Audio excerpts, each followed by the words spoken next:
E aí, bicho? Tranquilo? Então vamos continuar aqui com a nossa cinemática, certo? Agora, essa aula aqui vai ser sobre trajetória, certo? Então, tudo que você precisa saber sobre trajetória está aqui nessa aula, tá? E também, novamente, além de descrever o que é a trajetória, eu vou mostrar em que ponto a trajetória também é considerada um conceito relativo, dependendo de um referencial, certo? Então você vai ter que enfrentar um pouco o conceito de referencial de novo, ok? Então é o seguinte, ó, vamos pensar no conceito puro de trajetória, tá? Então pensa que você tem o ponto A e o ponto B e que você queira ir de um ponto até outro. Vamos supor do ponto A ao ponto B, certo? Você tem infinitas trajetórias possíveis para ir do ponto A até o ponto B, ok? A mais comum delas é uma trajetória em linha reta, ok? Mas você também pode fazer uma trajetória curva para ir de A até B. Ou até mesmo se você for levemente imbecil, você pode fazer uma trajetória desse tipo aqui, tá? Então a trajetória, o que é a trajetória? A trajetória nada mais é do que, entre aspas, o desenho do caminho que um móvel segue para executar o seu movimento, certo? Então, por exemplo, se você vai viajar por uma rodovia, a trajetória do seu móvel vai ser o desenho daquela rodovia, o desenho do mapa mesmo daquela rodovia, certo? Então, enfim, trajetória é exatamente isso, é o desenho do caminho do movimento, são as pegadas, certo? Se você está caminhando na areia, por exemplo, e deixa pegadas, aquelas pegadas vão simbolizar a sua trajetória, ok? Beleza, então vamos pensar aqui agora em que ponto que a trajetória depende do referencial, certo? Seguinte, pensa nesse trem aqui. Isso aqui é um trem, certo? Isso aqui é a locomotiva e isso aqui é um vagão, um trem de um vagão só. Isso aqui são 3 bancos, tá? Pensa então que você está sentado em um desses bancos segurando uma bolinha, certo? Eu preciso que você use a sua imaginação agora, tá? Então você tem que se imaginar dentro desse trem, ok? E você está com essa bolinha na mão e esse trem está indo para frente. O trem tá em movimento, certo? Beleza. Agora imagina que você começa a jogar essa bolinha para cima, certo? Você tá lá de boa dentro do trem, joga a bolinha para cima, o que vai acontecer? A bolinha simplesmente vai voltar para sua mão, certo? Mesmo o trem estando em movimento para frente, a hora que você joga a bolinha para cima, você também vai para frente junto com o trem, certo? Só que a bolinha ela também vai para frente junto com você e com o trem. Certo? Então ela vai voltar e cair exatamente na sua mão. Ela não vai cair para trás porque você e o trem foram para frente. Tá? Isso aí vai ser melhor explicado para você no conceito de inércia, que é a primeira lei de Newton lá em dinâmica, certo? Por enquanto basta você saber, e você pode até fazer essa experiência dentro de um carro, que se você joga um objeto para cima dentro de um móvel, certo? Em movimento, esse objeto, se você joga ele exatamente para cima, ele vai cair de volta na sua mão, tá? Porque tanto você quanto o móvel quanto o objeto vão estar indo para frente, certo? Então, na sua percepção, usando você mesmo como referencial nesse trem, a trajetória dessa bolinha aí vai ser simplesmente uma linha reta para cima que sobe e desce, certo? Uma linha reta para cima na ida e na volta uma linha reta para baixo. Então, você tendo você mesmo como referencial, essa bolinha, a trajetória dessa bolinha é uma simples linha reta, certo? Primeiro para cima e depois para baixo. Agora vamos pensar que tem um cara observando esse trem passar na estação, certo? Então tá aqui o rapaz, ele tá observando, o trem tá passando, certo? Em frente a ele na estação, tá? Se esse cara vê você jogando a bolinha para cima, vamos supor que ele consiga ver, obviamente, o que vai acontecer? Ó? O trem vai estar passando na frente dos olhos dele, você também vai estar passando porque você vai estar dentro do trem, e a bolinha, a hora que você joga ela para cima, ela vai fazer um arco para cair na sua mão aqui na frente, a hora que você tiver ido para frente junto com o trem. E esse observador de fora, ele vai ver essa bolinha fazendo esse arco. Então, para ele, a trajetória dessa bolinha é um arco para frente, certo? Tá? Conseguiu sacar o negócio?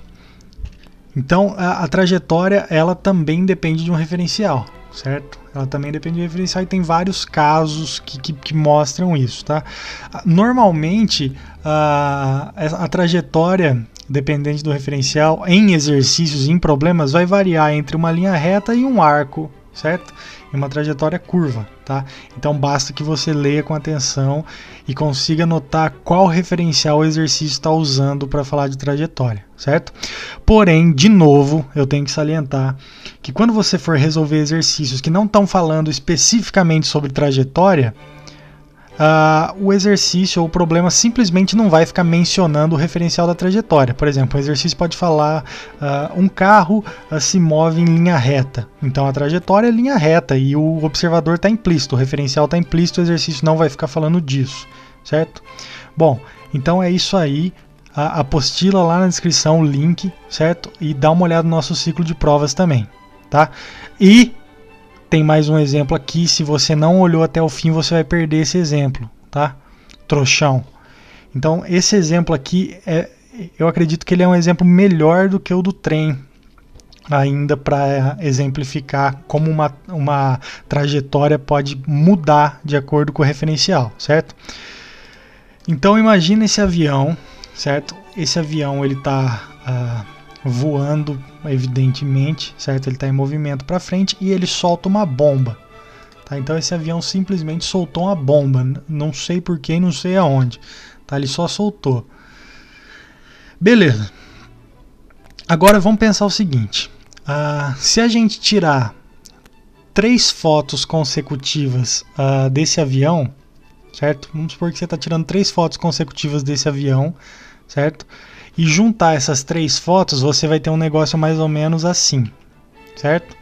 Então, primeira, segunda, terceira foto. Juntei as 3 fotos em um plano só para a gente poder analisar, certo? Então, esse aqui é o momento em que o avião solta a bomba, esse aqui é um tempo depois e esse aqui é um tempo depois, certo? Então, eu tenho que deixar bem claro isso para você, porque esses 3 momentos aqui não coexistem. É impossível estar acontecendo isso ao mesmo tempo, certo? Isso aqui é o primeiro momento, isso aqui é depois de um certo tempo, isso é depois de um certo tempo. Por isso que eu falei das fotos, tá? Então, beleza, vamos analisar o que está acontecendo aí.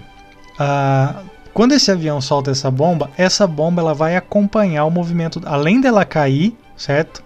Em direção ao solo, ela vai acompanhar o movimento para frente do avião, certo? Isso, de novo, remonta ao princípio da inércia, que é a primeira lei de Newton, tá?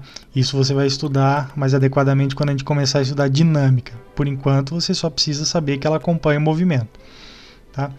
Então, se você quiser, por exemplo, vamos supor que você queira acertar um alvo, seja esse giz aqui, certo? Se você quer acertar esse giz aqui e você está pilotando esse avião, você não pode soltar a bomba quando você está passando por cima do giz. Você tem que soltar ela antes, porque além dela cair verticalmente para baixo, ela vai ter um movimento para frente também. Então, ao mesmo tempo que ela vai estar indo para baixo, ela vai estar indo para frente. Então, você tem que soltar um pouco antes. Aí vai depender da velocidade do avião para saber exatamente aonde. Não é o que interessa para a gente agora, tá? Então, vamos voltar. O que interessa é saber que o avião está seguindo sua vida em linha reta e a bomba segue a sua trajetória em linha reta e vertical para baixo ao mesmo tempo, tá? Então vamos pensar no piloto desse avião, certo? Tem que ficar bem claro aqui.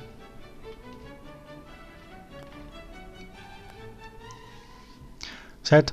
Então, o piloto desse avião, ele no primeiro momento, se ele olha para baixo para observar a bomba, ele vai ver a bomba logo abaixo do avião, certo? Se um pouco depois ele olha de novo para baixo, ele vai ver a bomba um pouco mais para baixo, certo? Então, para ele, a bomba só foi um pouquinho mais para baixo, se ele olhar para cá. E depois, um momento depois, se ele olhar de novo para ver onde a bomba está, ele vai ver que a bomba continua embaixo do avião, só que um pouco mais para baixo, certo? Então, para o piloto do avião, a bomba simplesmente está seguindo uma trajetória vertical para baixo. Então, para o piloto do avião, a trajetória da bomba tem essa cara aqui, sentido para baixo, certo? Em direção ao solo, tá? Então, vamos voltar aqui. Agora, vamos imaginar que tem um cara aqui, um observador na Terra, vendo esse avião passar e soltar essa bomba, certo? Esse cara aqui, ele não está seguindo junto com o piloto o movimento do avião. Então ele vai conseguir perceber que a bomba, além de estar caindo, certo? Em linha vertical, ela está indo para frente, tá? Então, para esse observador de fora, esse observador externo, a trajetória dessa bomba vai ser uma trajetória curvilínea, certo? Não vai ser uma linha reta para baixo, tá? Percebeu a diferença entre um observador e outro para uma trajetória, certo? Se sim, beleza, cara. Parte para a próxima, que a gente vai continuar falando um pouco sobre trajetória na próxima aula. Se não, você volta no começo dessa aula, vê de novo os exemplos, cuidadosamente, pausando, pensa bem sobre eles, certo? Você pode tirar suas dúvidas também, manda e-mail, manda comentário, tá? E apostila e ciclo de prova, já falei sobre isso, é nóis, lacrei.